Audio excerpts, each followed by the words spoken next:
ಹಿಟ್ಟನ್ನು ಹಾಕೊತಾ ಇದ್ದೀನಿ. ನೀವು ಇದರಲ್ಲಿ ಬೇಕಂದರೆ ಅಕ್ಕಿ ಹಿಟ್ಟು ಕೂಡ ಸೇರಿಸ್ಕೋಬೋದು. ಆಮೇಲೆ ಖಾರಕ್ಕೆ 1 ಸ್ಪೂನಷ್ಟು ಅಚ್ಚ ಖಾರದ ಪುಡಿ ಹಾಕೊತಾ ಇದ್ದೀನಿ. ನಿಮ್ಮ ಖಾರಕ್ಕೆ ಎಷ್ಟು ಬೇಕೋ ಅಷ್ಟು ನೋಡಿಕೊಂಡು ಸೇರಿಸ್ಕೊಳ್ಳಿ. ಆಮೇಲೆ ಒಂದು ಅರ್ಧ ಸ್ಪೂನಷ್ಟು ಅಜ್ವಾಯಿನ್ ಅಥವಾ ಓಂಕಾಳನ್ನು ಈ ರೀತಿ ಕೈಯಲ್ಲಿ ತಿಕ್ಕಿ ಹಾಕೊತಾ ಇದ್ದೀನಿ. ಈ ರೀತಿ ಹಾಕ್ಕೊಳ್ಳೋದ್ರಿಂದ ಬೋಂಡಾ ಟೇಸ್ಟು ತುಂಬ ಚೆನ್ನಾಗಿರುತ್ತೆ. ಆಮೇಲೆ ರುಚಿಗೆ ತಕ್ಕಷ್ಟು ಉಪ್ಪು, ಒಂದು ಚಿಟಿಕೆಯಷ್ಟು ಅರಿಶಿನ ಪುಡಿ ಮತ್ತು ಒಂದು 1/4 ಸ್ಪೂನಷ್ಟು ಅಡುಗೆ ಸೋಡಾ ಹಾಕೊತಾ ಇದ್ದೀನಿ. ಈಗ ಎಲ್ಲವನ್ನು ಒಂದು ಸಲ ಮಿಕ್ಸ್ ಮಾಡಿ ಸ್ವಲ್ಪ ಸ್ವಲ್ಪ ನೀರನ್ನು ಹಾಕಿ ಕಲಿಸ್ತಾ ಹೋಗೋಣ. ಹಿಟ್ಟಿನಲ್ಲಿ ಯಾವುದೇ ಥರ ಗಂಟಿರದ ಹಾಗೆ ನೀಟಾಗಿ ಕಲಿಸ್ಕೋಬೇಕು.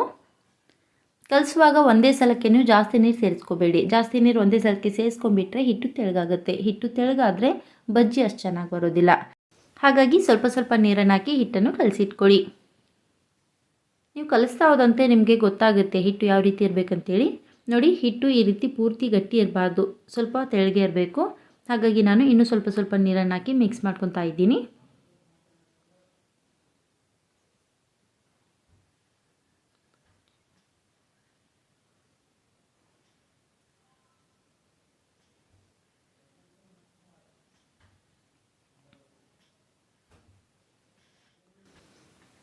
ಕಲಸಿರುವಂಥ ಹಿಟ್ಟು ಯಾವ ರೀತಿ ಇರಬೇಕು ಅಂದರೆ ನೋಡಿ, ಸ್ಪೂನಿಂದ ಈ ರೀತಿ ಮಾಡಿದ್ರೆ ಸ್ಪೂನ್ಗೆ ಹಿಟ್ಟು ಲೈಟಾಗಿ ಅಂಟ್ಕೋಬೇಕು.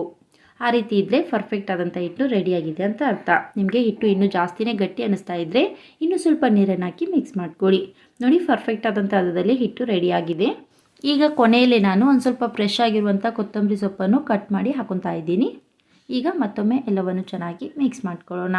ನೀವು ಮೆಣಸಿನ್ಕಾಯಿ ಬಜ್ಜಿ, ಆಲೂಗಡ್ಡೆ ಬಜ್ಜಿ, ಬದನೆಕಾಯಿ ಬಜ್ಜಿ ಅಥವಾ ಹೀರೆಕಾಯಿ ಬಜ್ಜಿ ಈ ರೀತಿ ಯಾವುದೇ ಥರ ಬಜ್ಜಿಗಳನ್ನು ಮಾಡಿದ್ರೂ ಕೂಡ ಈ ಹದದಲ್ಲಿ ಹಿಟ್ಟನ್ನು ಕಲಸಿಟ್ಕೊಳ್ಳಿ. ಆಗ ಪರ್ಫೆಕ್ಟ್ ಆದಂಥ ಬಜ್ಜಿ ನಿಮ್ಮದಾಗುತ್ತೆ. ನೋಡಿ, ಈ ಹದದಲ್ಲಿ ಹಿಟ್ಟನ್ನು ರೆಡಿ ಮಾಡ್ಕೊಂಡಿದ್ದೀನಿ. ತುಂಬಾ ಚೆನ್ನಾಗಿ ರೆಡಿಯಾಗಿದೆ. ಈಗ ಇದನ್ನು ಒಂದು 2 ನಿಮಿಷ ಸೈಡಲ್ಲಿಟ್ಟು ಅಷ್ಟರಲ್ಲಿ ಈ ಕಡೆ ಹೀರೆಕಾಯನ್ನು ರೆಡಿ ಮಾಡ್ಕೊಳ್ಳೋಣ. ನೋಡಿ, ಈ ರೀತಿ ಎಳೆದಿರುವಂಥ ಹೀರೆಕಾಯನ್ನು ತೊಗೊಂಡಿದ್ದೀನಿ. ನಿಮಗೆ ಎಷ್ಟು ಬೇಕೋ ಅಷ್ಟು ಹೀರೆಕಾಯನ್ನು ಉಪಯೋಗಿಸ್ಕೋಬೋದು. ಆದಷ್ಟು ಈ ರೀತಿ ಬಜ್ಜಿ ಮಾಡಲಿಕ್ಕೆ ಈ ರೀತಿ ಎಳೆದಿರುವಂಥ ಹೀರೆಕಾಯನ್ನೇ ಉಪಯೋಗಿಸ್ಕೊಳ್ಳಿ. ಮೊದಲು ಹೀರೆಕಾಯಿ ಮೇಲೆ ಇರುವಂಥ ಸಿಪ್ಪೆ ಅಥವಾ ಎಳೆಯನ್ನು ಈ ರೀತಿ ಲೈಟಾಗಿ ತಕ್ಕೋಬೇಕು. ನೀವು ಸೌತೆಕಾಯಿ ಮೇಲ್ಗಡೆ ಇರುವಂಥ ಸಿಪ್ಪೆಯನ್ನು ಪೂರ್ತಿಯಾಗಿ ತೆಗಿತೀರಲ್ವ, ಆ ರೀತಿ ತೆಗಿಯೋಕೆ ಹೋಗಬೇಡಿ.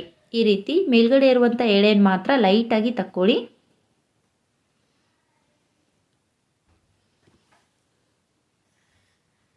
ಮನೆಯಲ್ಲಿ ಈ ರೀತಿ ಸಿಪ್ಪೆ ತೆಗೆಯೋದಿದ್ರೆ ಇದರಿಂದನೇ ತಕ್ಕೊಳ್ಳಿ. ಇರಲಿಲ್ಲ ಅಂದರೆ ನಾರ್ಮಲ್ ಮನೆಯಲ್ಲೆಲ್ಲ ಸ್ಪೂನ್ ಇರುತ್ತಲ್ವ, ಅದರಿಂದನೇ ಈ ರೀತಿ ಲೈಟಾಗಿ ತಕ್ಕೋಬೋದು.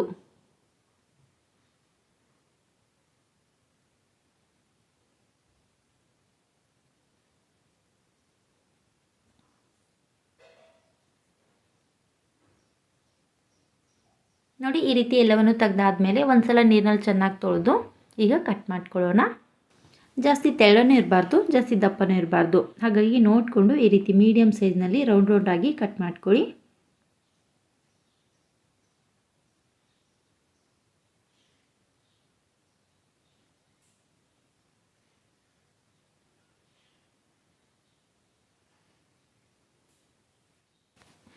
ನೋಡಿ, ಈ ಸೈಜಲ್ಲಿ ಕಟ್ ಮಾಡ್ಕೊಂಡಿದ್ದೀನಿ. ತುಂಬಾ ಚೆನ್ನಾಗಿ ರೆಡಿಯಾಗಿವೆ.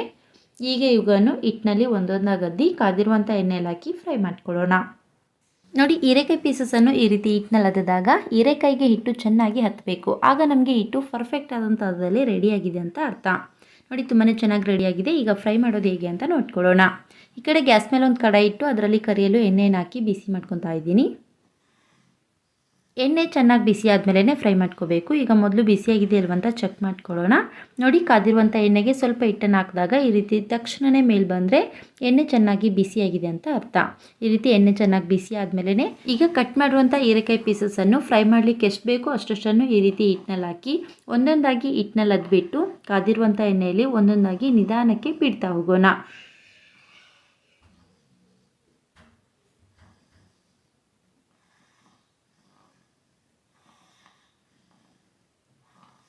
ಈ ರೀತಿ ಎಣ್ಣೆಯಲ್ಲಿ ಬಿಡಬೇಕಾದ್ರೆ ಗ್ಯಾಸನ್ನು ಹೈ ಫ್ಲೇಮಲ್ಲಿ ಇಟ್ಕೊಳ್ಳಿ. ಬಿಟ್ಟಾದಮೇಲೆ ಗ್ಯಾಸನ್ನು ಮೀಡಿಯಮ್ ಫ್ಲೇಮಲ್ಲಿಟ್ಟು ಫ್ರೈ ಮಾಡ್ಕೊಳ್ಳಿ. ಆಗ ಬಜ್ಜಿ ಒಳಗಡೆಯಿಂದ ಚೆನ್ನಾಗಿ ಫ್ರೈ ಆಗುತ್ತೆ ಮತ್ತು ಮೇಲ್ಗಡೆಯಿಂದ ತುಂಬಾ ಗರಿಗರಿಯಾಗಿ ಮತ್ತು ಕ್ರಿಸ್ಪಿಯಾಗಿ ಬರುತ್ತೆ. ಹಾಗಾಗಿ ಮೀಡಿಯಮ್ ಫ್ಲೇಮಲ್ಲಿಟ್ಟು ಫ್ರೈ ಮಾಡ್ಕೊಳ್ಳಿ. ನೆನಪಿರಲಿ, ಎಣ್ಣೆಯಲ್ಲಿ ಬಿಟ್ಟು ಕೂಡಲೇ ತಿರ್ಗಿಸೋಕೆ ಹೋಗಬೇಡಿ. ಒಂದು ಕಡೆ ಚೆನ್ನಾಗಿ ಫ್ರೈ ಆಗೋವರೆಗೂ ಬಿಡಬೇಕು. ಒಂದು ಕಡೆ ಚೆನ್ನಾಗಿ ಫ್ರೈ ಆದಮೇಲೆ ಈ ರೀತಿ ತಿರುಗಿಸ್ಕೊಂಡು ಸ್ವಲ್ಪ ಕ್ರಿಸ್ಪಿ ಆಗೋವರೆಗೂ ಮತ್ತು ಕಲರ್ ಚೇಂಜ್ ಆಗೋವರೆಗೂ ಫ್ರೈ ಮಾಡ್ಕೊಳ್ಳಿ.